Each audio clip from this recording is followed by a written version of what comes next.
कहानी की शुरुआत ब्रैट नाम के एक लोन शार्क से होती है जो लोगों से अपना पैसा निकलवाने के लिए बहुत ही बेदर्दी से काम करता था, जिसके लिए उसने डैनी नाम के एक आदमी को रखा हुआ था। डैनी को बचपन से एक पिंजरे के अंदर रखा गया था जहां उसे खाने के लिए कुत्तों का खाना दिया जाता था। कभी बाहर न जाने की वजह से डैनी के दिमाग का विकास हुआ ही नहीं था। साथ ही डैनी के गले में एक पट्टा भी बंधा हुआ था जिसके खुलते ही वो एक खतरनाक जानवर की तरह किसी भी दुश्मन को खत्म कर सकता था। लेकिन ब्रैड फिर भी डैनी पर बहुत ज्यादा अत्याचार किया करता और वहीं समझ ना होने की वजह से डैनी को ये उसके प्यार करने का तरीका ही लगता। डैनी के पिंजरे में एक फर्स्ट क्लास की किताब भी पड़ी थी जिसे देखकर वो अपना टाइम पास किया करता था। अगले दिन वो लोग वापस अपने काम पर निकल गए, पर इस बार उनका शिकार एक बहुत ही बड़ा व्यापारी था। वो बाकी लोगों की तरह बिल्कुल नहीं था और उसे डैनी की स्कॉलर ट्रिक के बारे में भी अच्छे से पता था और इसीलिए उसने ब्रैड को डैनी के पास जाने ही नहीं दिया। जल्द ही उसके आदमियों ने ब्रैड को पीटना शुरू कर दिया और वहीं पास में खड़े डैनी को समझ ही नहीं आ रहा था कि आखिर वो करे तो करे क्या। पर तभी किसी तरह से ब्रैड ने खुद को बचाते हुए उसके गले का पट्टा खोल दिया, जिसके बाद डैनी ने तुरंत वहाँ मौजूद सभी आदमियों को पीटना शुरू कर दिया और उसकी इस काबिलियत को देखकर वहीं पास में खड़ा वेद काफी हैरान था, जो कि एक अंडरग्राउंड फाइटिंग रिंग का मालिक भी था और उसे डैनी के अंदर बहुत सारा पैसा कमाने का एक मौका दिखा। सभी आदमियों को पीटने के बाद जब वो लोग बाहर आए तो ब्रैड अभी भी डैनी पर ही गुस्सा कर रहा था और उसकी जान बचाने के बावजूद भी ब्रैड के मुताबिक डैनी किसी काम का नहीं है। डैनी को अच्छे से डांटने के बाद वो लोग उस दिन की आखिरी जगह पर गए जो कि एक एंटीक वेयर हाउस था और ब्रैड पिछली बार की तरह मार नहीं खाना चाहता था और इसीलिए उसने डैनी को वेयर हाउस में रुककर इंतजार करते हुए एक अलार्म पर नजर रखने को कहा और जैसे ही उस अलार्म की बत्ती जली तो डैनी को अंदर जाकर ब्रैड को बचाना है। वेयर हाउस में इंतजार करते वक्त डैनी की नजर वहाँ मौजूद एक पियानो पर पड़ी, जिसे देखते ही उसे अपनी किताब में बनी हुई तस्वीर याद आ गई और उसने पियानो के बटन्स दबाना शुरू कर दिया। उसी वक्त उस कमरे में सैम नाम का एक अंधा आदमी आया जो उस पियानो को ठीक करने के लिए ही आया था और पियानो में डैनी की रुचि देखकर सैम ने उसकी मदद करना शुरू कर दिया। डैनी अब पियानो को बजाने में थोड़ा मग्न हो गया। उसकी इस चुप्पी से सैम को कोई दिक्कत नहीं थी, इसीलिए उसने डैनी को पास में ही लगी हुई एक घड़ी की आवाज पर ध्यान देने को कहा। पर घड़ी की तरफ देखते ही डैनी को अलार्म की याद आ गई और जैसे ही उसने बत्ती की तरफ देखा तो वो तो पहले से ही जल रही थी। डैनी तुरंत ही उस कमरे की तरफ भागा जहाँ पहुंचकर उसने देखा कि ब्रैड और उसके आदमियों ने सबको हरा तो दिया था, लेकिन इस लड़ाई में उन सबको बहुत चोटें आ गई थी। अपने बेस पर वापस आने के बाद ब्रैड ने उसे बहुत गालियां सुनाई, जिसके बाद डैनी को वापस पिंजरे में बंद कर दिया गया। थोड़ी देर बाद ब्रैड से मिलने के लिए वेथ वहां आया, जिसके पास पैसे कमाने का एक बहुत बढ़िया ऑफर था। असल में वेथ डैनी को अंडरग्राउंड फाइटिंग रिंग में लड़वाना चाहता था और ये एक डेथ मैच था, जिसका मतलब ये है कि या तो इसमें डैनी ब्रैड के लिए बहुत सारा पैसा कमाएगा या फिर मैच में ही मारा जाएगा। पैसों की बात सुनते ही ब्रैड इस डील के लिए तैयार हो गया। अगले दिन डैनी को रिंग में ले जाया गया जहां उसके सामने एक ऐसा रेसलर था जो कि 3 साल से लगातार चैंपियन बन रहा था और इसीलिए सभी लोगों ने उस रेसलर की जीत पर पैसा लगाया। पर मैच शुरू होते ही डैनी ने उस रेसलर के गले में 3 मुक्के मारकर मैच को 1 ही मिनट के अंदर खत्म कर दिया। वेथ डैनी से बहुत ज्यादा खुश था और उसने तुरंत ही ब्रैड को उसके हिस्से के पैसे दे दिए। ब्रैड पहली बार डैनी के काम से खुश था और इसीलिए उसने डैनी को कुछ भी मांगने को कहा, पर जब डैनी ने उसके सामने पियानो की डिमांड रखी तो ब्रैड ने इसके लिए तुरंत मना कर दिया। तभी अचानक से एक ट्रक ने उनकी गाड़ी को ठोका। असल में ये काम उसी व्यापारी का था जिसे डैनी ने पिछले दिन पीटा था और आज वो उन सब से बदला लेने के लिए आया था। गाड़ी को ठोकने के बाद उसके आदमियों ने उन पर अंधाधुंध गोलियां चलानी शुरू कर दी। इस हमले में ब्रैड तो नहीं बचा, पर डैनी एक गोली लगने के बावजूद भी किसी तरह जिंदा बच गया। ब्रैड की मौत के बाद डैनी के पास अब कोई घर नहीं था, इसीलिए वो सीधा एंटीक वेयर हाउस चला गया जहाँ उसकी मुलाकात एक बार फिर सैम से हुई, जिसने डैनी को उसके कदमों की आवाजों से ही पहचान लिया। पर सैम के कुछ बोलने से पहले ही वो बेहोश हो गया और जब उसे होश आया तो वो पहली बार एक बिस्तर पर लेटा हुआ था और थोड़ी देर बाद उसे एहसास हुआ कि वो किसी नई जगह पर था। असल में पिछले 2 दिन से सैम अपने घर पर ही उसका ध्यान रख रहा था। डैनी को इतने प्यार की आदत नहीं थी, इसीलिए वो घबरा सा गया। थोड़ी देर बाद सैम की बेटी विक्टोरिया भी घर आ गई, जिसे देखते ही डैनी बिस्तर के नीचे छुप गया। विक्टोरिया को पता था कि डैनी को पियानो में इंटरेस्ट है, इसीलिए वो उसके लिए एक कीबोर्ड लेकर आई थी। डिनर के वक्त वो दोनों डैनी का इंतजार कर रहे थे और थोड़ी देर बाद डैनी भी अपने कीबोर्ड के साथ उनके साथ खाना खाने के लिए आ गया। लेकिन उसने आज तक लोगों के साथ खाना नहीं खाया था और इसीलिए विक्टोरिया ने उसे अच्छे से खाना खाना सिखाया। थोड़ी देर बाद सैम ने डैनी के पट्टे को निकालने की कोशिश की, पर डैनी अभी इसके लिए तैयार नहीं था। अगली सुबह सैम और डैनी विक्टोरिया को उसके कॉलेज छोड़ने के लिए गए, जहां अंदर जाने से पहले विक्टोरिया ने उसके गाल पर एक किस की, जिसके बाद डैनी को काफी शर्म आ रही थी। असल में उसने किस के बारे में एक किताब में पढ़ा था और आज उसने पहली बार इसे महसूस किया। डैनी की इस खुशी को महसूस करके सैम भी काफी खुश था। उसी शाम सैम ने डैनी से विक्टोरिया को कॉलेज से लाने को कहा और सैम की बात मानते हुए डैनी विक्टोरिया के कॉलेज गया, जिसके बाद वो दोनों आइसक्रीम खाने चले गए। रात के समय विक्टोरिया को नींद नहीं आ रही थी, इसीलिए वो डैनी को पियानो सिखाने लग गई, जिसमें उसे बहुत ही ज्यादा मजा आ रहा था। डैनी बहुत ही कम समय में उनकी दुनिया का एक हिस्सा बन चुका था। कुछ दिनों बाद सैम और डैनी सामान लेने के लिए मार्केट गए, जहाँ अचानक से कुछ गुंडों ने लड़ाई करना शुरू कर दिया, जिसे देखकर वहाँ मौजूद सभी लोग काफी डर गए। पर डैनी फिर भी बेफिक्र होकर अपनी सब्जियों को चुनने में लगा हुआ था। उसकी ये बात सैम को काफी अजीब लगी और जब उसने डैनी से इस बारे में पूछा तो डैनी ने कहा कि मेरे साथ थोड़ी लड़ रहे थे, आपस में लड़ रहे हैं, लड़ने दो उन्हें। सैम को उसका ये जवाब भी बहुत अजीब लगा और इसीलिए उसने डैनी से उसके बीते हुए कल के बारे में पूछना शुरू कर दिया, जिसके बाद उसे पता चला कि डैनी की मासूमियत का फायदा उठाकर उसे अपने फायदे के लिए इस्तेमाल किया जाता था। अगले कुछ दिनों में वो तीनों एक परिवार की तरह रहने लग गए और अब डैनी ने विक्टोरिया को उसके गले में बंधे हुए पट्टे को हटाने की इजाजत भी दे दी थी। एक दिन सैम डैनी को अपने साथ एक पियानो ठीक करने के लिए लेकर गया, जहां उसने उसे बताया कि वो लोग विक्टोरिया की पढ़ाई खत्म होने के बाद वापस न्यूयॉर्क जाने वाले हैं।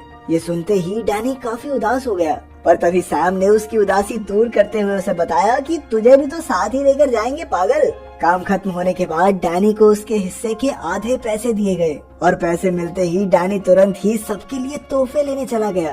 पर घर वापस जाते वक्त उसकी मुलाकात एक आदमी से हुई जो ब्रैड के लिए काम किया करता था और उसने डैनी को बताया कि ब्रैड अब भी जिंदा है और वो तो पागलों की तरह उसे ढूंढ रहा है। डैनी भी वापस जाने के लिए तैयार था, क्योंकि वो अपने माता पिता के बारे में ब्रैड से पूछना चाहता था। खैर पूछने पर ब्रैड ने बताया कि उसे तो डैनी रोड के किनारे पर मिला था और इसीलिए उसने कभी भी उसके माता पिता के बारे में जानने की कोशिश नहीं की। इसके बाद डैनी को फिर से पट्टा पहनाकर डेथ मैच के लिए ले जाया गया, पर इस बार ब्रैड के पट्टा खोलने का डैनी पर कोई असर नहीं हुआ। साथ ही डैनी ने किसी को मारने से साफ इनकार कर दिया, लेकिन फिर भी उसे जबरदस्ती रिंग के अंदर धकेल दिया गया, जहां दुश्मन के हमला करने के बावजूद भी डैनी ने उस पर हाथ नहीं उठाया, जिससे परेशान होकर कई सारे फाइटर्स को एक साथ रिंग में भेज दिया गया। लेकिन फिर भी डैनी ने सबसे मार खाने के बावजूद भी किसी पर हाथ नहीं उठाया। लेकिन तभी अचानक से एक फाइटर ने डैनी के हाथ के ऊपर पैर रख दिया, जिसके बाद उसके दिमाग में कुछ अजीब सा हुआ और उसने तुरंत ही सभी फाइटर्स को मारना शुरू कर दिया। आखिर में बेचारे डैनी को फिर से पीटकर पिंजरे में बंद कर दिया गया। उधर सैम और विक्टोरिया डैनी को लेकर काफी परेशान थे, पर उनके पास उसका कोई अता पता नहीं था। इधर मौका मिलते ही डैनी अपने पिंजरे से बाहर निकलकर ब्रैड के ऑफिस में पहुंच गया, जहां उसे कुछ तस्वीरें मिली और जल्द ही उसने उन तस्वीरों में खुद को पहचान लिया। उन तस्वीरों में वो अपनी माँ के साथ पियानो पर बैठा हुआ था। इसके बाद डैनी ने गुस्से में ब्रैड पर हमला करके उससे एक आखिरी बार अपनी माँ के बारे में पूछा, जिसके बाद ब्रैड ने उसे बताया कि असल में डैनी की माँ एक प्रोस्टिट्यूट थी और वो अक्सर ब्रैड के पास आया करती थी, जिस दौरान वो कई बार डैनी को भी अपने साथ लाती थी। लेकिन ब्रैड अंदर ही अंदर उसकी माँ से प्यार करने लगा था और इसीलिए जब एक बीमारी के चलते उसकी मौत हो गई तो उसने डैनी को अपने साथ रख लिया। अगले दिन जब वो लोग काम पर जा रहे थे तो अचानक से डैनी को परिवार शब्द सुनाई दिया, जिसे सुनते ही उसे सैम और विक्टोरिया की याद आ गई और उसने तुरंत ही ड्राइवर पर हमला कर दिया, जिस वजह से उनकी गाड़ी पलट गई।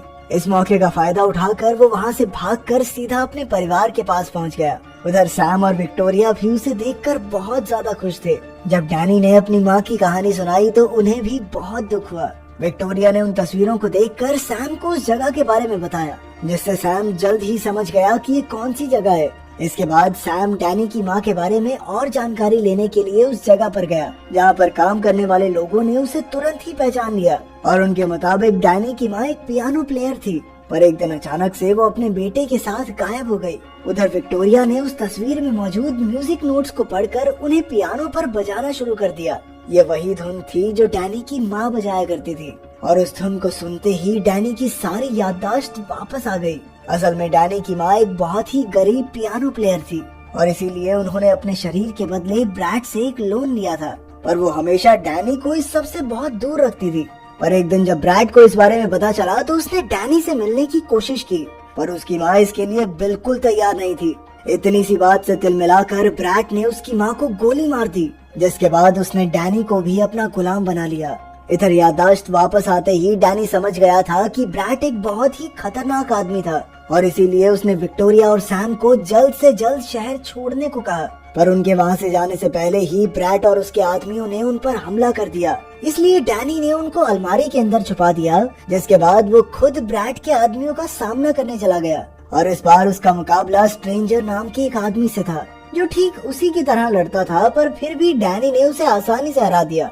आखिर में ब्रैड खुद डैनी को ढूंढते हुए उसके घर में आया, जहाँ उसने सैम और विक्टोरिया को जान से मारने की धमकी देते हुए डैनी को सरेंडर करने को कहा। डैनी किसी भी हाल में सैम और विक्टोरिया को खोना नहीं चाहता था, और इसीलिए वो इसके लिए तैयार भी हो गया। पर जैसे ही ब्रैड ने उसे पट्टा पहनाने की कोशिश की, तभी डैनी ने उसके ऊपर हमला कर दिया।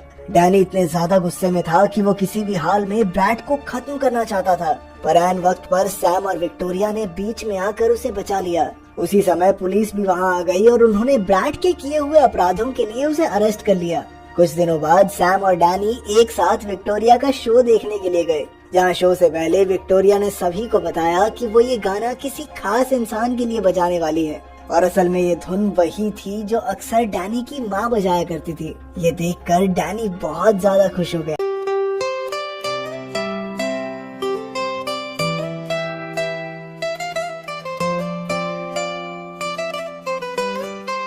तू अखियां दे ना देने, तू दिल दे करीब या माही मेरे सोनिया, तू जान दे करीब या। तेरे बिना जिंदगी जीना बड़ा सौखा, एक पल तेरे बिना साली ना बनोखा, तेरे बिना दिल का धड़कन भी बड़ा सौखा।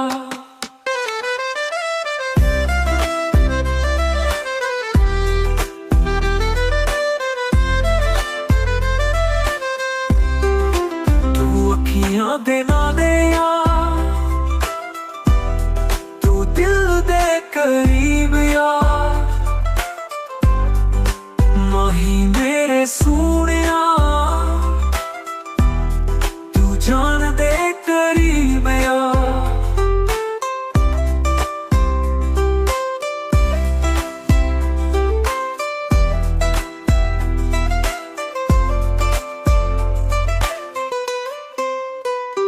तेरे प्यार दी खुशबू मेरे दिल विच बसदी, तेरे प्यार दी याद मैनू पल पल दसदी। मैं तेरे नाल रहना, तेरे नाल ही मैं जीना, तेरे प्यार विच खुश रहना, तेरे प्यार विच ही मैं पागल हो जाना।